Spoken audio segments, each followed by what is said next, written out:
Hello everyone, welcome to this episode of competitive मंच। तो इस वीडियो में हम लोग जानेंगे संविधान के स्रोत के बारे में, जिसमें हम लोग जानेंगे कि संविधान का कौन सा रूल, कौन सा पोस्ट किस देश के संविधान से लिया गया है।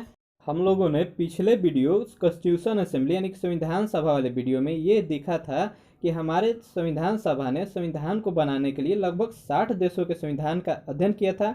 आप इस वीडियो को डिस्क्रिप्शन बॉक्स में लिंक दिया है, देख सकते हैं। उन 60 देशों में से सब में से तो नहीं, लेकिन कुछ देशों के संविधान से हमारे संविधान सभा द्वारा कुछ पॉइंट्स को लिया गया है, जिसको हम लोग इस वीडियो के माध्यम से जानेंगे। तो सबसे पहला लिखित संविधान जो है वह संयुक्त राज्य अमेरिका की है। तो संयुक्त राज्य अमेरिका से लिए हुए कुछ पॉइंट्स को जानते हैं। तो पहला है प्रस्तावना के शब्द। जिस प्रस्तावना में जिसमें कि हम भारत के लोग हैं वह संयुक्त राज्य अमेरिका से लिया हुआ है। इसके बाद सेकेंड है मूल अधिकार, जिसे भारतीय संविधान का मैग्ना कार्टा भी कहा जाता है। इसके बाद है स्वतंत्र न्यायपालिका। नेक्स्ट पॉइंट है न्यायिक पुनरावलोकन। उसके बाद है सर्वोच्च न्यायालय एवं उच्च न्यायालय के न्यायाधीशों को पद से हटाए जाने की प्रक्रिया, यानी कि न वह त्याग पत्र दें और न ही उनका एज पूरा हुआ हो, तो सांसद द्वारा उनको महाभियोग कहें एक तरह से, उसके द्वारा हटाया जा सकता है।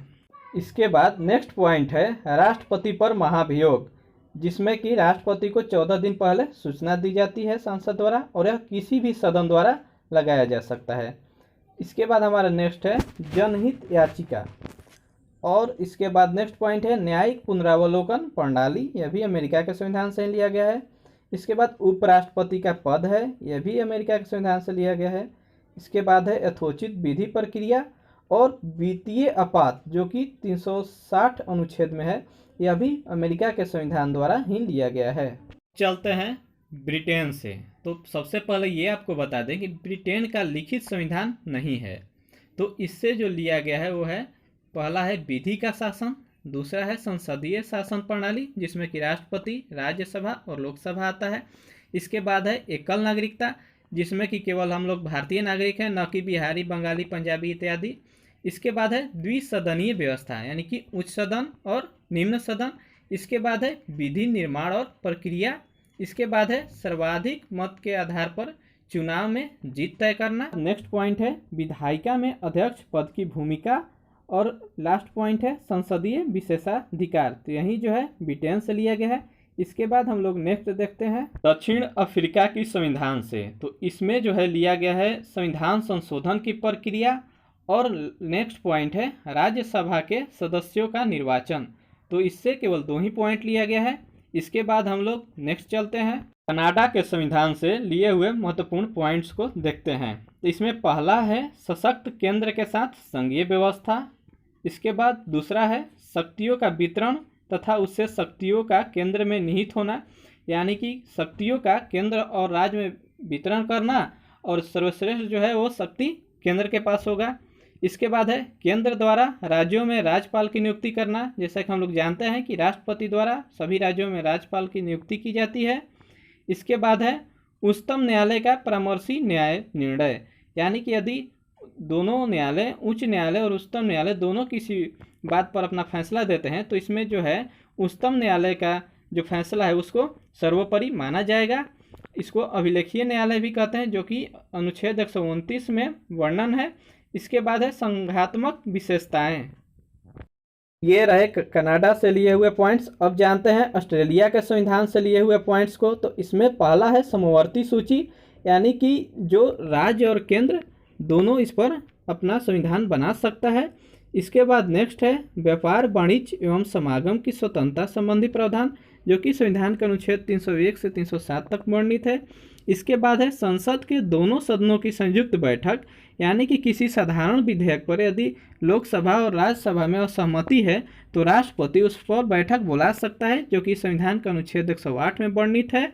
एवं इसका अध्यक्ष जो है लोकसभा का अध्यक्ष होता है। इसके बाद है हमारा प्रस्तावना की भाषा।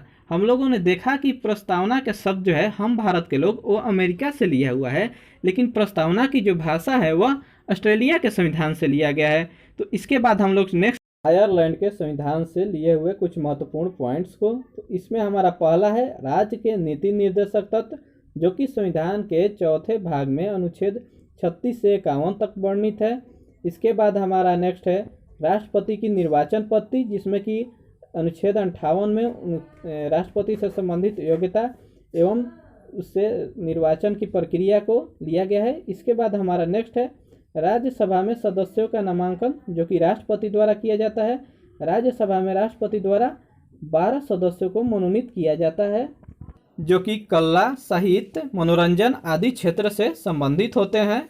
इसके बाद नेक्स्ट देखते हैं, तो नेक्स्ट हमारा है फ्रांस। तो फ्रांस से 2 पॉइंट को लिया गया है। उसमें पहला है गणतंत्रात्मक व्यवस्था, जो कि हम लोग 26 जनवरी 1950 को गणतंत्र हुए थे। और इसके बाद है सेकंड पॉइंट स्वतंत्रता, समानता एवं बंधुत्व का सिद्धांत। इसके बाद हम लोग नेक्स्ट देखते हैं रूस के संविधान द्वारा लिए हुए कुछ शब्दों को, जिसमें कि पहला है हमारा मूल कर्तव्य। मूल कर्तव्य जो है संविधान के भाग 4 के क में लिया गया है और यह 1976 में 42वें संविधान संशोधन के बाद स्वर्ण सिंह समिति के सिफारिश पर लिया गया था।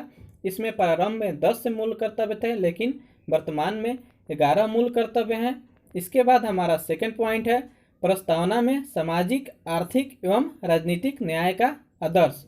इसके बाद हम नेक्स्ट पॉइंट देखते हैं। इसमें है जर्मनी के संविधान से लिए हुए पॉइंट, और ये है आपातकाल के समय मूल अधिकारों का स्थगन। और ये जो है ये अनुच्छेद 358 और 359 से संबंधित है। और ये आपातकाल के समय मूल अधिकारों का स्थगन जो है वह राष्ट्रपति के द्वारा किया जाता है। इसके बाद हमारा नेक्स्ट है जापान के संविधान से लिया हुआ, तो ये है विधि द्वारा स्थापित प्रक्रिया। तो इस तरह से ये वीडियो समाप्त होता है। यदि यह वीडियो आपको अच्छी लगे तो लाइक ज़रूर कीजिएगा, चैनल को सब्सक्राइब कीजिएगा और बेल आइकन ज़रूर दबाइएगा, ताकि आगे आने वाले नेक्स्ट टॉपिक के लिए आपको नोटिफिकेशन मिलता रहे। धन्यवाद।